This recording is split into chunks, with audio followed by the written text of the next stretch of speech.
भी हिमाचल आंसू पोंछते हुए आए, अपने कलेजे के टुकड़े को हृदय से लगा लिया। बार बार पार्वती को समझाने लगे।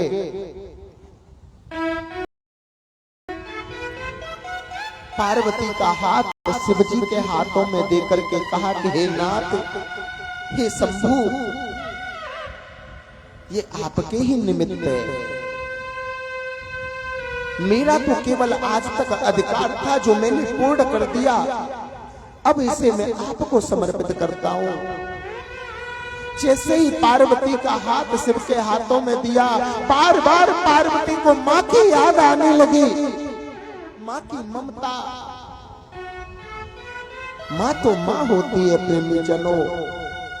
बेटी का पीहर जब तक ही सुरक्षित है तब तक माता पिता जीवित है, तब तक उसे पूरा अधिकार है किसी भी वस्तु को उठा करके अपनी कह देगी। लेकिन माता पिता के बाद में फिर वह घर अपना नहीं नजर आता, फिर किसी वस्तु पर अपना अधिकार समझ नहीं आता। मां तो कितनी भी बूढ़ी हो जाए, बेटी कितनी भी बड़ी हो जाए, फिर भी अगर मां बेटी पीहर जाएगी तो मां बेटी को गांव से बाहर तक विदा करने आएगी और कुछ न कुछ अपने हाथ में छिपा करके बेटी को विदा करने के लिए अवश्य लाएगी। मां तो मां होती है। बार बार निवेदन करती है, मैं गोढ़िया, बार बार निवेदन करती है, जो भी मांगा मैंने बाबुल से, दिया हंस के मुझे बाबुल ने, दिया हंस के मुझे बाबुल ने। प्यार इतना दिया मुझको, क्या पाया मैं करूं अपने मुख से, क्या पाया मैं करूं अपने मुख से। जिस घर में पली, जिस घर में पली, उस घर से ही माँ ये कैसी विदाई है। बेटियां क्यों पराई है मेरी माँ, बेटियां क्यों पराई है। मुझे माँ से मिलाएगी सिला, बेटियां क्यों पराई है, बेटियां क्यों पराई है मेरी माँ, बेटियां क्यों पराई है।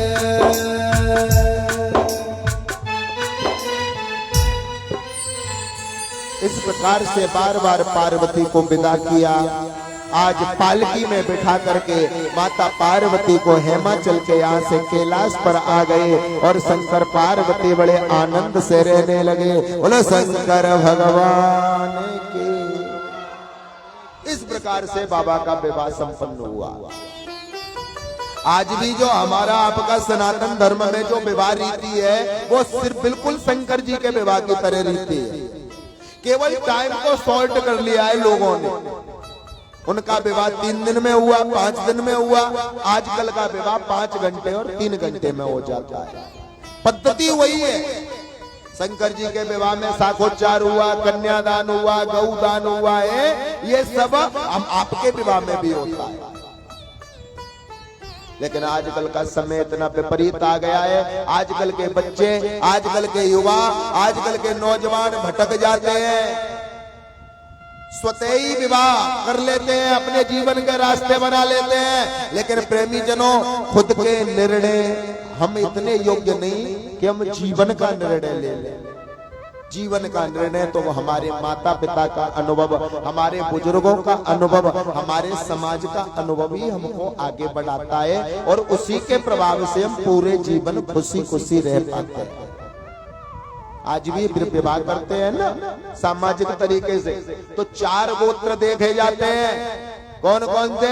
मैया को गोत्र या कि माँ कैसे घर की है, मामा को गोत्र या कि मामा कैसे घर के है, नानी को गोत्र उनका खानदान कैसा है, और दादी का गोत्र इसकी अम्मा दादी कैसे घर की है। अगर इन 4 गोत्रों में कहीं भी कोई त्रुटि दिखती थी तो विवाह नहीं करते थे। लेकिन आजकल तो विवाह फीलिंग्स से करते हैं। आज के बच्चे फीलिंग्स आनी चाहिए, माता पिता देखे वो सब गलत। एक दृष्टांत से बताता हूं, जहां बुजुर्गों की सलाह नहीं लेते ना वहां नुकसान होता है, परेशानियों का सामना करना पड़ता है। एक दिन बताया था ना, ओल्ड इज गोल्ड। बुजुर्गों के पास अपना अनुभव होता है, ऐसे थोड़े इन पे ये सफेदी आ जाती है। ओ मां कहूं निज अनुभव अपना, इन बुजुर्गों पे अनुभव होता है। एक जाटों का गांव था, उस जाटों के गांव में सबकी शादी हो गई, सबकी शादी हो गई, एक लड़के की शादी नहीं हुई। 30 साल का हो गया बेचारा, मां भी मर गई, अकेला लड़का।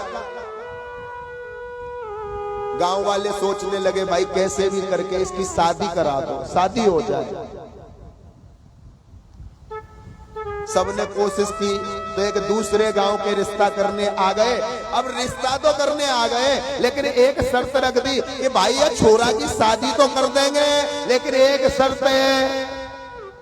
बूढ़े बड़े बोले कहा शर्त है? कि शर्त ये है कि बारात में कोई बूढ़ो बड़ो नहीं आवेगो। क्या शर्त रख दी लड़की वालों ने?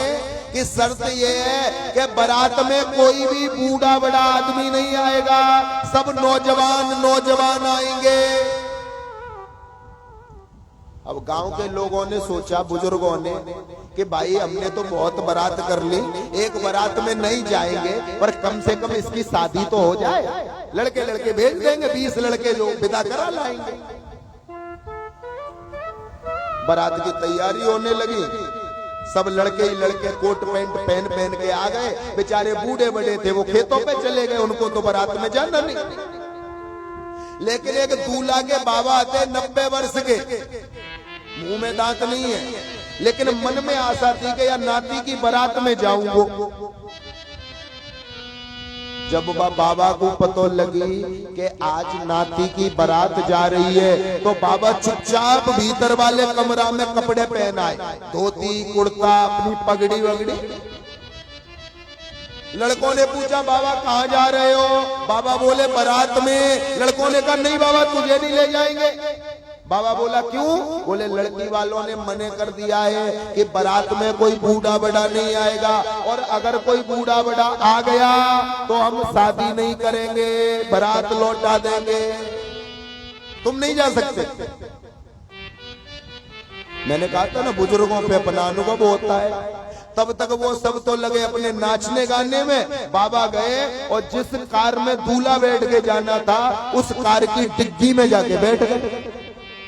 बाबा के पास अपना अनुभव, बोले ऐसे चला जाऊंगा। बारात चली गई, वहां सब लड़के लड़के निकल गए, बाबा डिग्गी में ही सो गए। दूल्हे के साथ में लड़के बाहर उतरे, गांव में बारात घूमने लगी। जैसे ही बारात दरवाजे पे पहुंची तो दूल्हा की सास आती है ना टीका करने के लिए सबसे पहले, तो वो दूल्हा की सास आई टीका करने। दूल्हा ने जैसे ही टीके के लिए सिर आगे को किया, दूल्हा की सास बोली ठहर जाओ। दूल्हा बोला क्या बात है?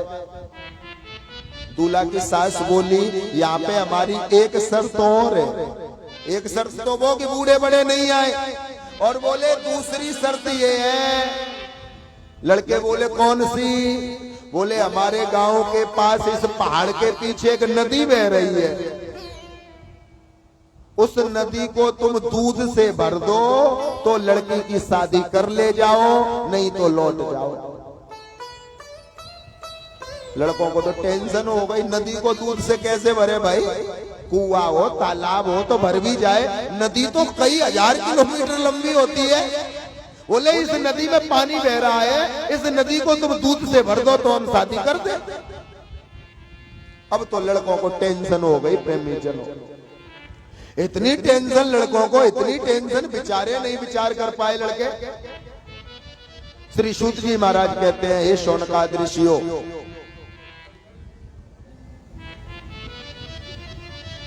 इतनी टेंशन हुई उन लड़कों को, वो लड़के सब लौट करके जन्माशय में आ गए। और जन्माशय में आकर के उन लड़कों ने क्या किया? एक दूसरे से बात करने लगे, भाई कैसे करें कैसे करें, नदी को दूध से कैसे भरें। तब तक बाबा जो डिग्गी में बैठे थे उन्होंने डिग्गी खटखटाई, ड्राइवर ने डिग्गी खोली, बाबा निकल के आए। ड्राइवर बोला, बाबा तुम क्यों आ गए? बाबा बोला, बस 1 मिनट में लघु शंका कराऊं फिर बिठा देना। लड़कों को पता लगा बाबा भी आए हैं बारात में।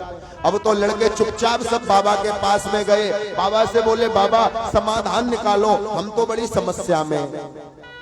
बाबा बोले, कौन सा समाधान? तो लड़कों ने कहा,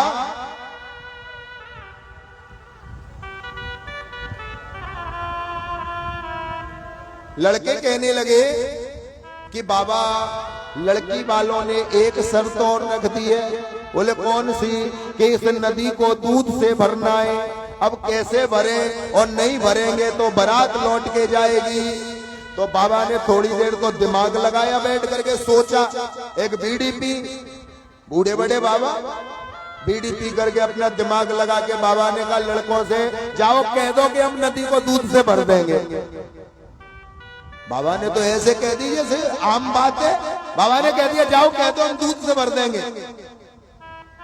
लड़कों को टेंशन हो गई। लड़के बोले, बाबा बता तो दे कैसे भरेंगे, इतना दूध मिलेगा भी नहीं, घड़ी में 2 बज रहे हैं दोपहर के। बाबा ने कहा, देखो तुम जब जाकर के दूल्हे की सास से कहोगे कि हम उस नदी को दूध से भर देंगे, तो दूल्हे की सास कहेगी कि जाओ भर दो। तो तुम उनसे कह देना कि पहले उस नदी का पानी तो खाली कर दो। न वो नदी का पानी खाली कर पाएंगी, न तुम्हें भरनी पड़ेगी। लड़के तुरंत दौड़ करके गए और दूल्हा की सास से बोले, माताजी तुम्हारी शर्त स्वीकार है। तो दूल्हा की सास बोली, ठीक है शर्त स्वीकार है, तो जाओ दूध से भर दो उस पहाड़ के पीछे वाली नदी को जिसमें पानी बहता है।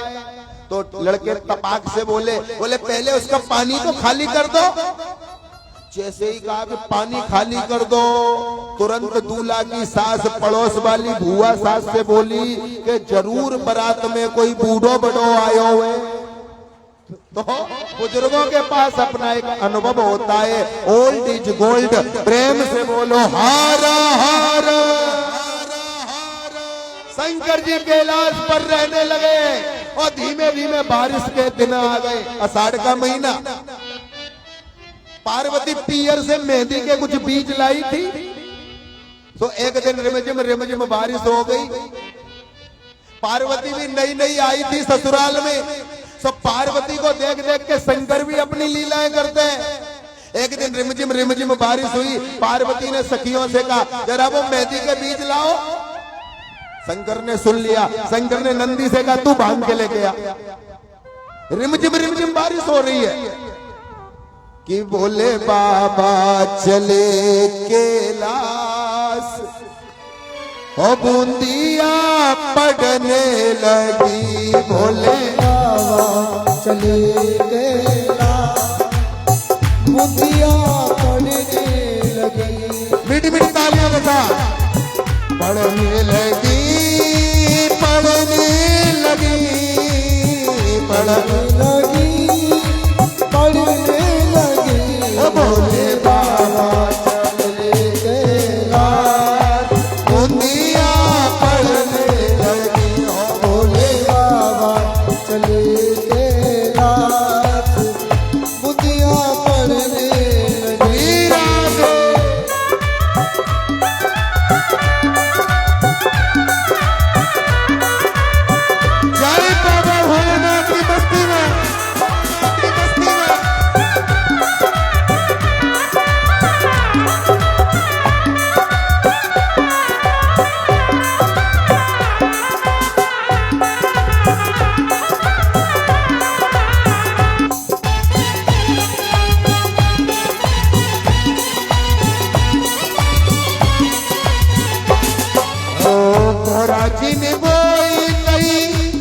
हरि मेहंदी गौरा जी ने बोई गई हरी हरी मेहंदी।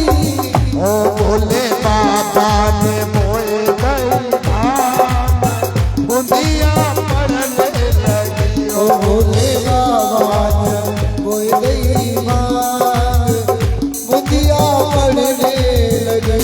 भोले बाबा चले कैलाश बूंदिया पड़ने लगी। ओ भोले बाबा चले कैलाश बूंदिया पड़ने लगी।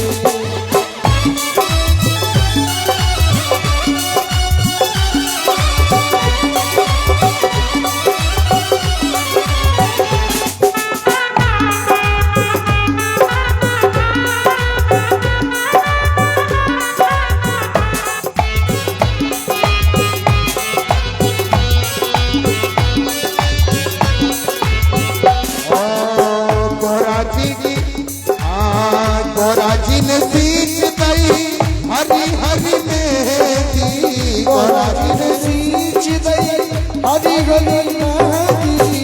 गौरा जी ने सींच गई हरी हरी मेहंदी।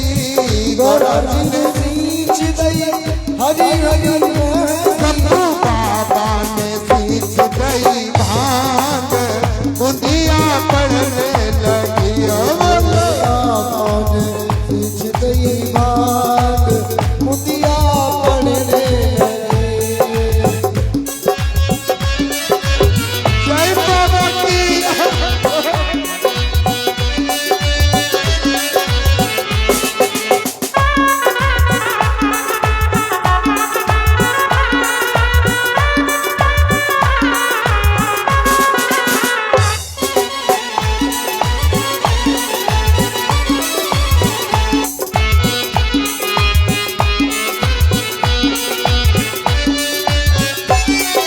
और जब माता ने अपनी मेहंदी को तोड़ लिया, बाबा ने भांग को तोड़ लिया, गौरा जी ने पीस लई हरी हरी मेहंदी। गौरा जी ने पीस लई हरी हरी मेहंदी। गौरा जी ने रची लई हरी हरी मेहंदी। गौरा जी ने रच लई हरी हरी मेहंदी। भोले बाबा ने पी लई भांग बूंदिया पड़ने लगी। ओ भोले बाबा ने पी गई भांग बूंदिया पड़ने लगी। भांग बूंदिया पड़ने लगी। भोले बाबा ने पी गई भांग बूंदिया पड़ने लगी। गौरा मैया ने हो गई भांग बूंदिया प्रेम से बोलो हर हर महादेव। ए जोर से बोलो, जब भूत निकल जावे ने का धर्म जग जाए। ये देखो किसी चीज पे तार होता है ना, तार पे जंग लग जाती है। ऐसे ही तुम या धर्म को नहीं जगाओगे ना तो सुसुप्तावस्था में पड़ा रहेगा। तुम भूल जाओगे कि हम इंसान है, हम यहाँ किस लिए आए, हमारा स्वधर्म क्या है, और जो जैसा देखोगे वैसा करने लग जाओगे, है ना। इस प्रकार से शिव का बड़ा अनन्य लीला है भगवान शिव की। हजारों वर्ष बीत गए, अभी तक कोई संतान नहीं शिव के द्वारा। ब्रह्मा ने नारद से कहा कि जब तक शिव के द्वारा संतान उत्पन्न न हो तब तक तारकासुर जैसे राक्षस का वध कैसा। भगवान शिव से निवेदन किया, देवताओं ने शिव के द्वारा कुछ समय पश्चात एक संतान उत्पन्न हुई जिसका नाम कार्तिकेय रखा गया। बोलिए कुमार कार्तिकेय भगवान। ये शिव का बड़ा पुत्र हुआ। कार्तिकेय का जन्म हुआ, माता पार्वती ने गोद में लेकर के इसे लालन पालन करने लगी। धीमे धीमे कुमार कार्तिकेय बड़े होने लगे, सुंदर शिक्षा दीक्षा दी। देखो शिक्षा सबने ग्रहण की, चाहे वह साक्षात प्रभु श्री राम हो, चाहे वह साक्षात श्री कृष्ण हो, चाहे वह साक्षात शिव का पुत्र हो, शिक्षा सबने ग्रहण की।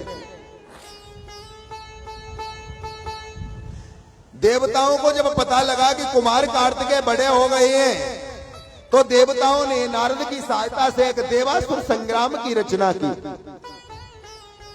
देवासुर, जिसमें देव और राक्षस सबका संग्राम हुआ। प्रेमी जनों, देवासुर संग्राम हुआ। कुमार कार्तिकेय ने ऐसा युद्ध किया कि तारकासुर जैसे राक्षस का वध कर दिया और तारकासुर की मृत्यु हो गई। तारकासुर मारा गया। तारकासुर के मरते ही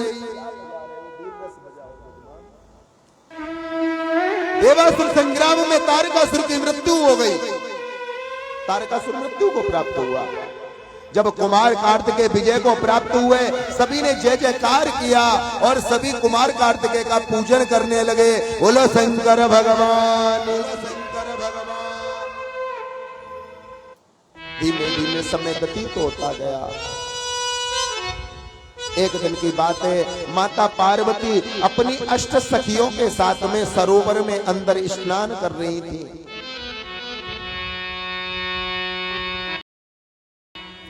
बाहर उन्होंने नंदी को लगा दिया कि नंदी, जब तक मैं स्नान करूं किसी को अंदर मत आने देना। लेकिन माता स्नान कर रही थी, शिवजी का आगमन हुआ।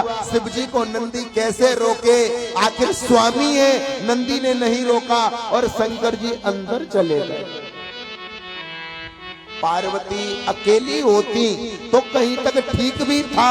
पार्वती सखियों के साथ स्नान कर रही थी। पार्वती को बड़ी शर्म आई, लज्जा आई और मन में सोचने लगी कि यदि मेरा अनुसार एक मेरा पुत्र होता तो शायद आज मुझे अपनी सखियों के बीच में लज्जित नहीं होना पड़ता। उस दिन तो पार्वती जहर पी करके रह गई मन में। लेकिन जब अगले दिवस माता स्नान करने लगी, स्नान करते करते जो शरीर में उबटन था, उस उबटन से एक पुतला बना दिया मनुष्य का।